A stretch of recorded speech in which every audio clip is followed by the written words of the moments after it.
مسجد حرام سے مسجد اقصیٰ سے 7ویں آسمان تک بلایا کہ جب رسول واپس آیا تھا تو کنڈی ہل رہی تھی. اس رسول کے ماننے والے ہیں کہ جس کے لیے رفتار روشنی کی بھی کم پڑ گئی. براق آیا آسمان سے جو پرواز پر لے کے جا رہا تھا. قرآن کہتا ہے اسرا میں اب ہی ہم اپنے بندے کو معراج پہ لے کے گئے. یہ نہیں کہا رسول کو، کہا تم بندے بن جاؤ، تمہیں بھی معراج پہ لے جائے. بندے بنو کہتا ہے، عبودیت کرو. اللہم صلی علی محمد وآل محمد. عزیزانے بتاؤ اس رسول کو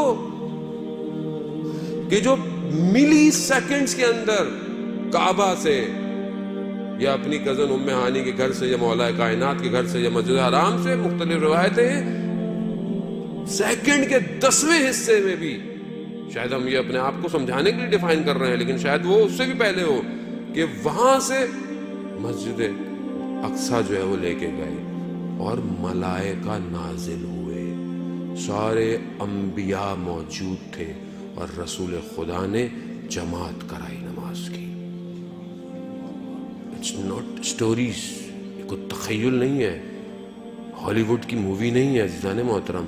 قرآن ہے، قرآن جو آخرت تک کا جاوداں معجزہ ہے. ایک لفظ قرآن کہہ رہا ہے وہاں لے کے. اس کے بعد پروردگار نے دوسرا جو سفر کرایا وہ سارے آسمانوں سے پرواز کرتے ہوئے کہیں جنت کے لوگوں کو دیکھا، کہیں جہنم کے لوگوں کو دیکھا. حدیثیں طولانی ہیں، وقت نہیں ہے کہ حدیث معراج جو ہے وہ گفتگو کی جائے. کبھی کسی آسمان پر ملائکہ کا دیکھا تو ملائکہ نے کہا یا رسول اللہ ہمارا سلام علی کو بھیجیے گا. پھر دوسرے آسمان پر گئے، آسمان بدلتے چلے گئے، ملائکہ بڑھتے چلے گئے اور ہر سب نے کہا یا رسول اللہ ہمارا سلام ہو، ہمارا سلام علی کو دیجیے گا، ہم بہت مشتاق ہیں دیدار کے. معاملہ اوپر پہنچا کہ جہاں پر حضرت جبرائیل سب سے افضل ملائکہ نے کہا کہ میں نے اگر ایک لمحہ ایک انگلی کے برابر بھی حصہ آگے بڑھایا تو جل کے خاک ہو جاؤں گا.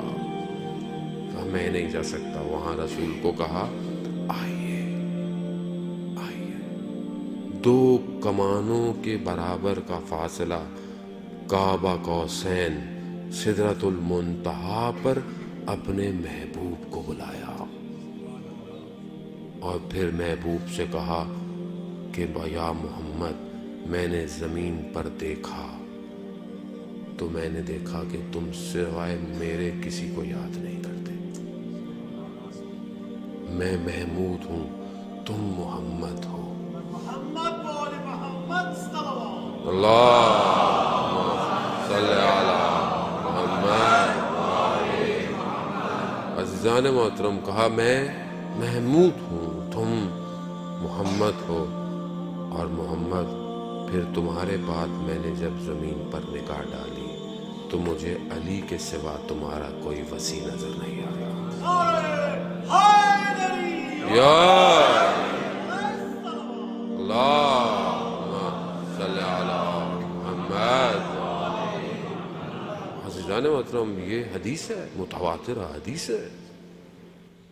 اور رسول خدا نے جب رسول خدا کے وجود کو جب پروردگار نے دیکھا، پروردگار سے زیادہ بہتر تو کوئی کسی کو نہیں جانتا نا، اس وجود کو جب دیکھا تو اس وجود میں صرف ایک ہستی کو اتنا لبریز پایا کہ اسی کے لہجے میں پروردگار نے گفتگو کی. وجود کو دیکھا، یعنی دیکھا کہ یہ وہ اس وجود میں بس یہ ایک اور ایسا وجود ہے کہ جس کے لہجے میں خدا کہہ رہا ہے کہ میں گفتگو کر سکتا تھا، اور وہ علی ابن ابی طالب کا لہجہ تھا.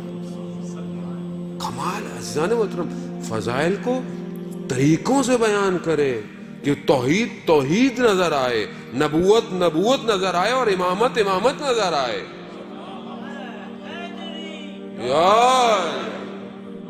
غلطیاں نہ کریں لوگوں سے واہ واہ کے چکر میں. لوگ یہاں واہ واہ کے چکر میں یہ پڑھ دیا وہ پڑھ دیا, یہ یہاں واہ واہ ہو رہی ہے, وہاں پر جب چترول پڑھیں گے نا اوپر تو پتہ چل جائے گا. جو حق ہے اس کو بیان کرے.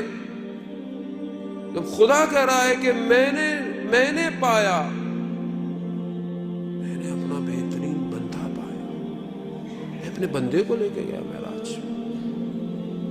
پھر پروردگار نے کہا اے محمد, میں نے آپ کو علی, فاطمہ, حسن, حسین اور باقی سارے اماموں کے نور کو خلق کیا, اور اگر کوئی ساری زندگی عبادت کرتا رہے کہ اپنے آپ کو ختم کر دے اور ان کی ولایت کا منکر ہو تو میں انہیں جہنم میں بھیج دوں گا.